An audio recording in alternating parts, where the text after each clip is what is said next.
দাজ্জাল বর্তমান সময়ে একটি দ্বীপের। আজও কি মানুষ দাজ্জালের সাথে সম্পর্ক করে চলেছে? বর্তমান সময়ে আমরা কি সেই দাজ্জালের ফাঁদে পা দিয়ে ফেলেছি? সেই রহস্যময় দ্বীপটি কোথায় আছে? আর বর্তমান সময়ে গুগল ম্যাপেও কেন এই দ্বীপ দেখতে পাওয়া যায় না?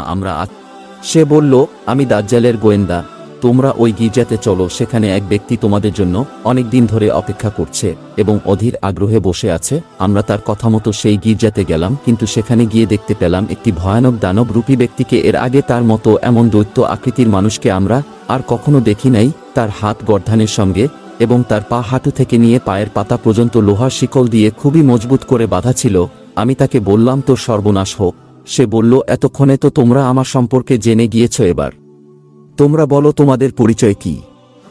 তারা বলল, আমরা আরবের বাসিন্দা, আর আমরা বড় একটি নৌকাতে সফর করছিলাম সমুদ্রের মধ্যে তুফানের কারণে।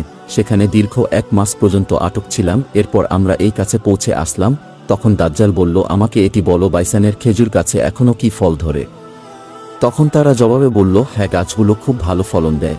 দাজ্জাল বলল, খুব শীঘ্রই ওই গাছগুলিতে ফল দিবে না? দাজ্জাল বলল, আমাকে তিব্রিয়া সাগর সম্পর্কে বলো, সেখানে পানি আছে কিনা? তারা বলল, সেই সাগরে অনেক পানি আছে। তিনি বললেন, সেই জামানা খুব নিত্যে এসে গেছে যে ওই সমুদ্রে আর পানি থাকবে না। দাজ্জাল আবার বলল, জুগারের ঝর্ণা সম্পর্কে বলো, সেখানে পানি? আমরা বললাম, জুগারের ঝর্ণায় প্রচুর পানি আছে এবং সেখানের কৃষকেরা সেই পানি দিয়ে আনন্দের সাথে হাল চাষ করছে। অবশেষে দাজ্জাল বলল, তোমরা সবাই শুনো, আমি হলাম দাজ্জাল। সেই সময় খুবই নিত্যে এসেছে গেছে যখন আমাকে এখান থেকে বাহিরে বের হওয়ার অনুমতি দেওয়া হবে। বাইরে বেরিয়ে পৃথিবী ভ্রমণ করব। 4 দিনের মধ্যে এমন কোনো বস্তি থাকবে না যেখানে আমি প্রবেশ করতে পারবো না, শুধুমাত্র মক্কা ও মদিনা ছাড়া। কেননা সেই 2 স্থানে আমার প্রবেশ নিষিদ্ধ রয়েছে। যদি আমি প্রবেশ করতে চাই তাহলে ফেরেশতারা উলঙ্গ তলোয়ার নিয়ে তাড়া করবে। এরপর হুজুর শাহ বললেন, এটিই তাজিবা, এটিই তাজিবা। আর আমি এটিই তোমাদের বলার চেষ্টা করতাম। জেনে রাখো, দাজ্জাল না তো শামদেশের সমুদ্রেতে আছে, না তো ইয়েমানের সমুদ্রতে আছে, বরং সে তো মাশরিকে আছে। মাশরিক মানে পূর্ব দিকে। হাত ইশারা করে ইরশাদ করলেন হযরত তামিমদারি রাহ আনহু এবং তার সাথীরা যেই দ্বীপে দাজ্জালের সাথে সাক্ষাৎ করেছিলেন তার জ্ঞান আজ পর্যন্ত কারোরই হয়নি। তবে এ সম্বন্ধে অনেকেই দাবি করে থাকে যে সেই রহস্যময় দ্বীপ কোথায় আছে যেখানে দাজ্জালকে লোহার শিকল দ্বারা বন্দী করে রাখা হয়েছে। কিছু মানুষ মনে করে থাকেন আর সাগরের কাছাকাছি অবস্থিত শুকতারা নামক সেই দ্বীপই হল সেই দ্বীপ যেখানে দাজ্জাল বন্দী হয়ে আছে। আর এটি এমন একটি দ্বীপ যেটি সত্যিই অনেক রহস্যময়। এই শুকতারা দ্বীপটি ইয়ামান দেশের অংশ আর স্থলভাগ থেকে 400 কিলোমিটার দূরে অবস্থান করছে। এই দ্বীপে বসবাসকারী পশু পাখি এবং অনেক গাছ এমন আছে যেগুলো পৃথিবীর অন্যান্য গাছের থেকে একেবারে আলাদা। ড্রাগন ব্ল্যাক ট্রি নামক আশ্চর্য এ গাছ এই উপদ্বীপেই জন্ম নেয়, আর এটিকে কাটার পরে লাল রঙের রস বের হয়।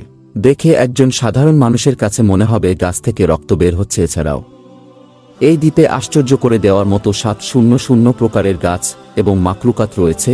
এই দ্বীপের উপরে একটি পাহাড় অবস্থিত আছে, আর যেখানে একটি বিখ্যাত গুহা আল হকের অবস্থান। আর এটির দূরত্ব 3 কিলোমিটারের মতো। প্রায় এত বড় গুহা পূর্বতে আর কোথাও নেই। যেমনটি হাদিসে এসেছে, দাজ্জালের প্রকাশ মাশরিক থেকে হবে, আর এমন জায়গা থেকে হবে যেখান থেকে পূর্ব দিকের জনসমাজকে প্রভাবিত করতে পারে। তো সেই জন্য এই সমস্ত নিশানার জন্য এই দ্বীপকে বিজ্ঞরা দাজ্জালের দ্বীপ বলে থাকে। সেখানে আবার কিছু মানুষ আটলান্টিক মহাসাগরে অবস্থিত থাকা বারমুডা ট্রায়াঙ্গেলকে দাজ্জালের বাসস্থান বলে থাকে। এটি সেই এলাকা যেখানে কম্পাস পর্যন্ত কাজ করা বন্ধ করে দেয়। সেখানে যাওয়া জাহাজ এবং নৌকাগুলো আর কখনোই ফিরে আসে না। এখানে প্রচুর বড় দুর্ঘটনা আগেও ঘটে গিয়েছে। এছাড়া বারমুডা ট্রায়াঙ্গেলে প্যারানর্মাল মানে ভূত এবং জিনদের সাথে সম্পর্কিত থাকা অনেকগুলো ঘটনাও সময়ে সময়ে সামনে এসে থাকে। এই এলাকাতে বেশিরভাগ সময়ে সামুদ্রিক তুফান এসে থাকে আর অনেক উঁচু উঁচু ঢেউ চলতেই থাকে। আপনাদেরকে জানিয়ে রাখি, বারমুডা সাধারণভাবে কোনো একটি দ্বীপের নাম নয়, বরং এটি একটি বড় এলাকা যার মধ্যে 300 এর থেকেও বেশি বসবাসহীন নিস্তব্ধ দ্বীপ অবস্থিত আছে, যেখানে মানুষ আজও পা রাখেনি। এর সঙ্গে সঙ্গে বারমুডা ট্রায়াঙ্গেলের উপরে করে থাকা রিসার্চগুলি সেগুলিকেও পৃথিবীবাসীর সামনে প্রকাশ করা হয়নি। এমনটি মনে হয় যে পৃথিবীর মানুষদের তার উপর শাসন করার কোনো অনুমতিই নেই। বিখ্যাত মিশরীয় পর্যবেক্ষক মোহাম্মদ দাউদ এশার মতে বারমুডা ট্রায়াঙ্গেলের একটি বড় অংশ দাজ্জালের দ্বারাই প্রভাবিত হয়ে আছে। সেখানে সে খুব ভালো করেই নিজের একটি মহল বানিয়ে রেখেছে, আর এটি ত্রিকোণা রূপ ধারণ করে আছে। এছাড়াও দাজ্জালের সাথে সম্পর্কিত আরেকটি বিশেষ দাবি উসমানিয়া নাবিক এবং জিওগ্রাফি